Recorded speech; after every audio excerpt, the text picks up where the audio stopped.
There's a particular type of individual who doesn't quite mesh seamlessly with the world's constant commotion. They observe more than they vocalize. They notice how shadows shift across walls and contemplate the nature of time, how everything is perpetually in motion. They hesitate before responding, not from uncertainty, but because they're simultaneously weighing a dozen different perspectives. These are the deep thinkers, the individuals who inhabit their internal landscape more than external conversations, the ones who can transform a fleeting instant into an entire cosmos of contemplation. But if you've ever been one of them, you're aware it's far from simple, because being a deep thinker transcends mere intellect. It's about heightened sensitivity.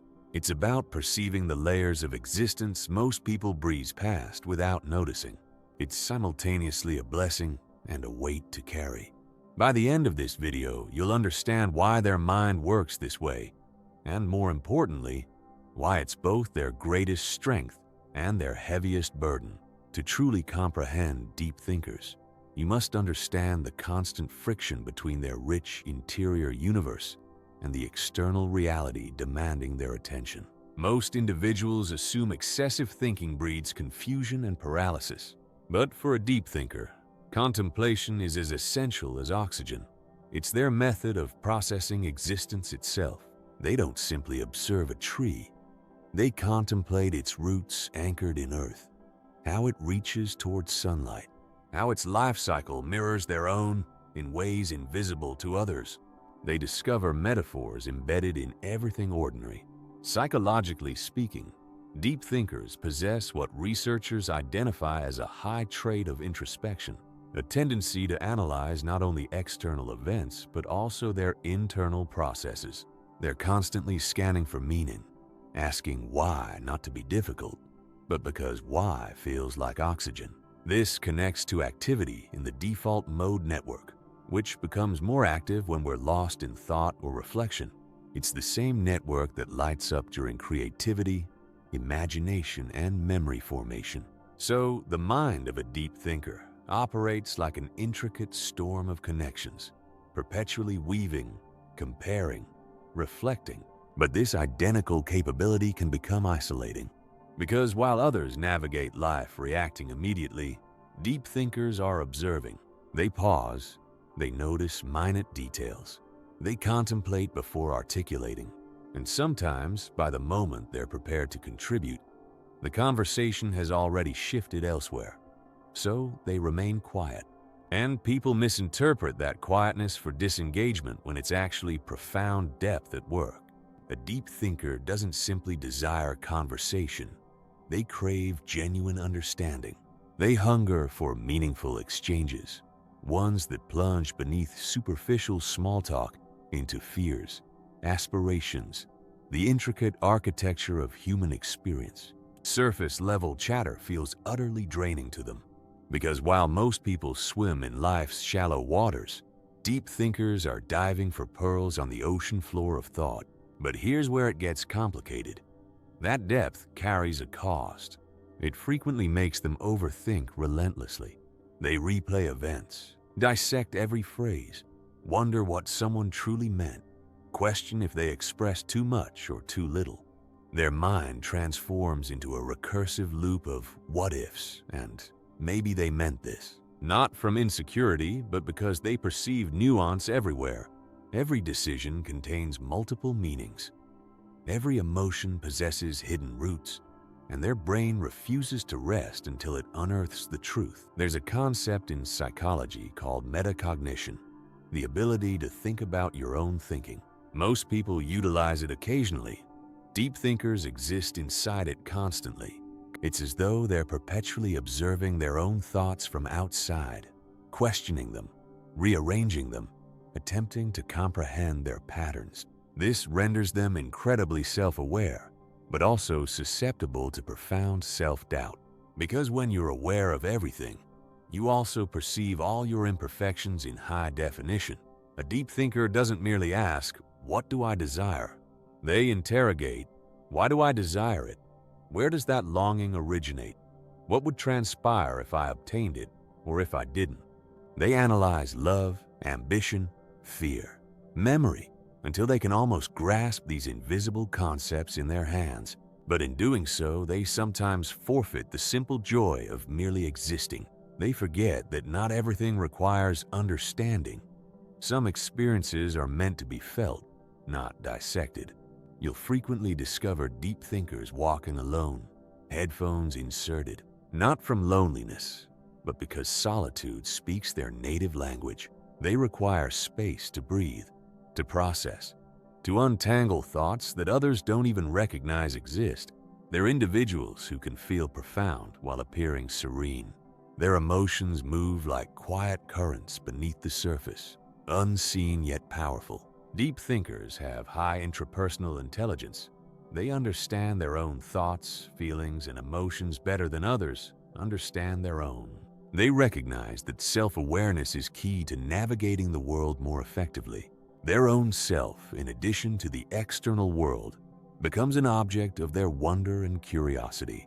One fascinating characteristic about deep thinkers is they often experience what psychologists term existential thinking.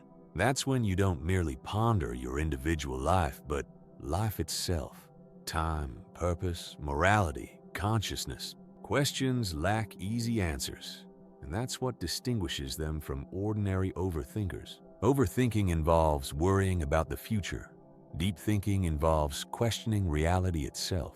It's the distinction between anxiety and awareness. But here's the paradox. The same mind capable of perceiving patterns in everything can also construct illusions that don't exist. Because when you think deeply, you can connect anything to anything. And sometimes that intricate web becomes a trap. They might read excessive meaning into silence, assume significance where none exists, or transform simple matters into philosophical puzzles that never resolve. It's like possessing a microscope that is too powerful. You begin seeing things that weren't meant to be examined so closely. Still, it's that identical depth that renders them incredibly creative. Many of history's most influential thinkers saw the invisible threads connecting ideas. They examined problems from angles nobody else considered. Because when your mind never stops asking why, you eventually stumble upon answers that others overlook entirely. Since deep thinkers understand their inner life better, they can also relate when others share their inner life. They possess what's called advanced empathy. Cognitive empathy involves having more complete and accurate knowledge about the contents of another person's mind, including how the person feels. Deep thinkers excel at this. They don't just observe emotions, they decode them, understand them, connect them to broader patterns of human behavior. Research demonstrates that meta-cognitive thinking has a major impact on moral reasoning and emotional maturity. And as metacognition levels rise, so do moral reasoning and emotional maturity. This explains why deep thinkers often possess such strong ethical frameworks. They've spent countless hours contemplating not just what is right, but why it's right, how morality functions, what it means to be good. But in modern society, deep thinking isn't always celebrated. We inhabit a world that rewards speed, productivity, and certainty. Pausing to reflect can appear like hesitation. Silence can seem like weakness. Complexity can look like confusion. So deep thinkers often learn to conceal their depth, to fit into a world that moves faster than their mind operates. There's a loneliness embedded in that kind of interior life, because deep thinkers often crave connection, but only the kind that feels authentic. And genuine connection demands vulnerability. But not everyone desires to dive that deep.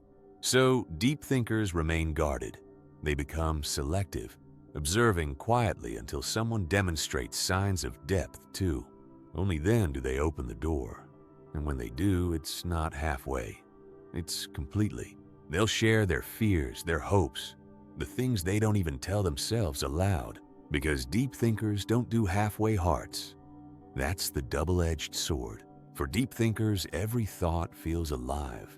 Every emotion reverberates. They can't numb themselves, even when they desperately want to. They feel the weight of things others overlook. They don't just see what is. They see what could have been, what might be, what should be. Maybe the hardest part of being a deep thinker is learning when to stop thinking, when to release the need to understand everything, when to accept that some answers don't exist yet, because meaning, no matter how much we chase it, is something we create, not something we discover. And that's the quiet irony. The same mind that searches endlessly for truth eventually learns that peace isn't found in answers. It's discovered in presence, because maybe that's the final stage of deep thinking. Not knowing more, but needing less. Not analyzing everything to death, but understanding that depth isn't about drowning in thought. It's about seeing clearly enough to float. Now, if this resonates with you on a deep level, there's something else you need to understand. Because people who think this deeply, who process the world through so many layers, who carry this constant internal dialogue, they often need something specific to recharge. They need space away from all the noise, all the stimulation, all the people. And that preference for solitude isn't weakness or avoidance. It's actually essential to how their mind functions. That's what we're exploring next. And honestly, it might explain why you feel most like yourself when you're alone.